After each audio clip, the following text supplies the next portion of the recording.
Hey guys, into the end here, back with another deck tech. I have been playing this deck after the ladder reset and have been doing decently well. I don't have too many games under my belt, but I really like this deck so far. Traditionally, I've always liked and done a lot of videos on decks that focuses on evasive units that basically avoid combat. I either clog the ground and then fly over top for the win, or play board sweepers like Harsh Rule and then fly over top with flying units for the win. So this time I'm going to take a slightly different route.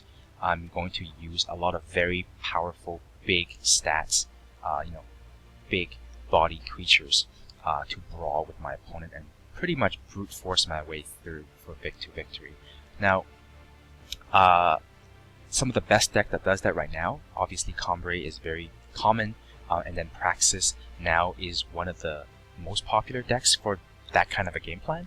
And because it's so popular, and I think that other people and other YouTubers and other content providers have already done enough videos for those decks, I don't feel like beating a dead horse. So I want to take a slightly different route and showcase a deck that has not gotten as much attention recently. I don't run into a lot of this deck in Masters, even though it's very good, so I think it deserves a little bit of a spotlight. And I do believe 2 ETS tournaments ago, Bill Murray used a deck like this to finish, I would say, top 2 in a tournament, if my memory serves me right.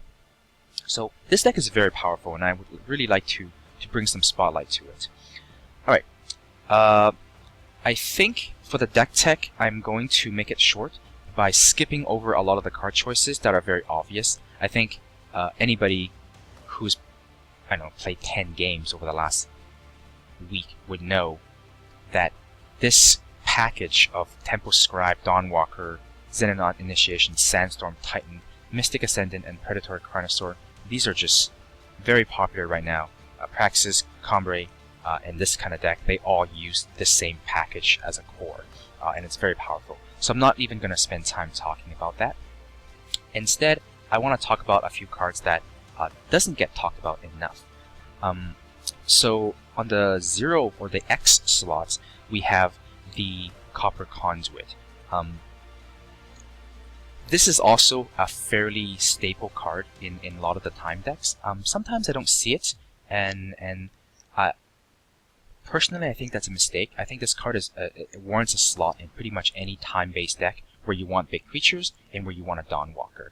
So the Copper Conduit is never an efficient unit in terms of the stats you get for the power that you invest. So in terms of efficiency, it's actually never good. It always comes at a fixed ratio of 1 power per 2 stats, which is extremely average.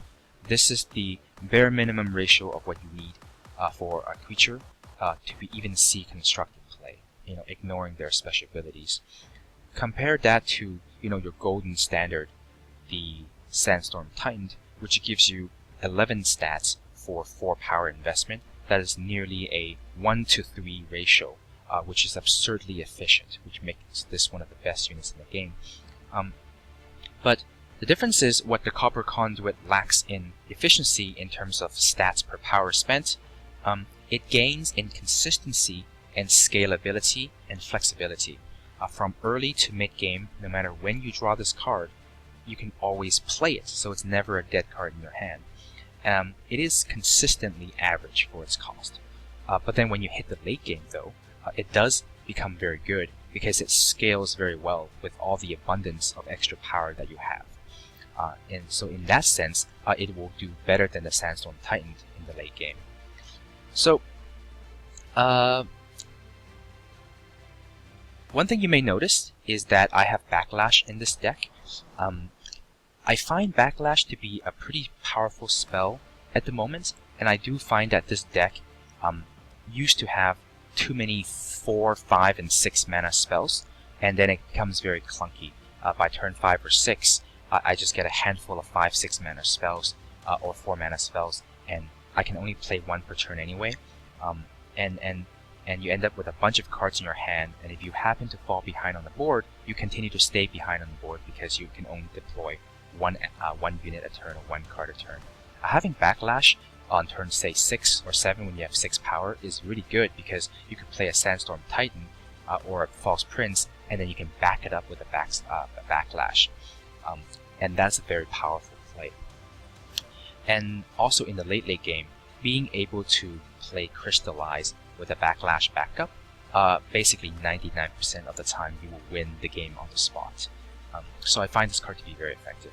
And instead of playing 4 copies of Seek Power, I cut it to 2 and replaced 2 of those copies with Aelin's Favor, which I think is very good because the Aegis effect is very relevant right now, especially with Praxis running around being a top deck. Not taking 6 damage from that Obliterate is a huge deal. This deck runs a total of 25 power sources and then 8 additional ways to gain power. So 33 power sources, which is above 40% of your deck, and I think that's a very good number when you're trying to play into 5 and 6 drops like this. And of course you want more power sources when the Mystic Ascendance is in play.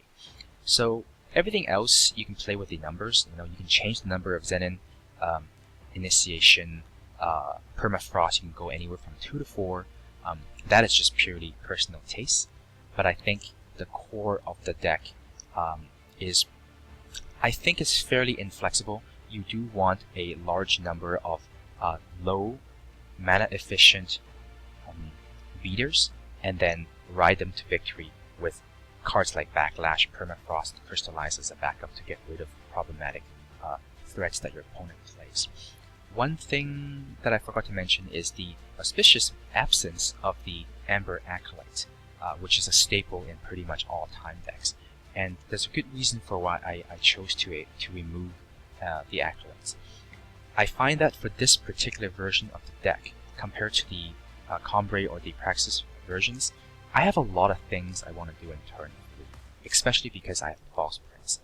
I find myself getting stuck in this position where I have the Amber Acolyte in my hand on turn 3, but I would way rather play the Dawnwalker or the False Prince, so I go ahead and do that. And then next turn, I have 4 power, and I would way rather play the Sandstorm Titan than the Acolyte, so I play the Titan. And then on turn 5, I would way rather play Cirso than the Amber Acolyte, so I play that. So at this point, I don't even need to play the Amber Acolyte anymore. It's only relevant when I'm mana screwed and I need the land, in which case I simply used Seek Power instead, because if I'm mana screwed, I would rather just pay 1 power to get the land that I need, and hopefully in the same turn still able to cast something else, rather than playing a 2/1 body that I don't actually really need in this deck, because I don't run the Zenin Obelisk. The 2/1 body never gets bigger, and it becomes a lot less relevant. So those are my card choices. I think the things that are flexible, you can play with a number of Copper Conduit, Permafrost. You can remove Backlash if you don't like it, or if it's not very good in your current rank. Aelin's Favor can be more Seek Powers. You can change the number of Wisps, Zenin Initiations, but I think everything else here you do want to keep those numbers. And that's it for the deck tech. I'm going to play a few games with this deck, and you get to see how crazy this deck can be. On a good draw, when I draw well and you curve out perfectly, I felt like this deck is unstoppable. Nothing can beat it. And I hope that the games that I record now will showcase some of that power. Also, because of the number of Overwhelm units in this deck and the number of power I run, I've named this deck Power Overwhelming. A bit of an inside joke for those of you who play StarCraft as well. Alright, thanks for watching.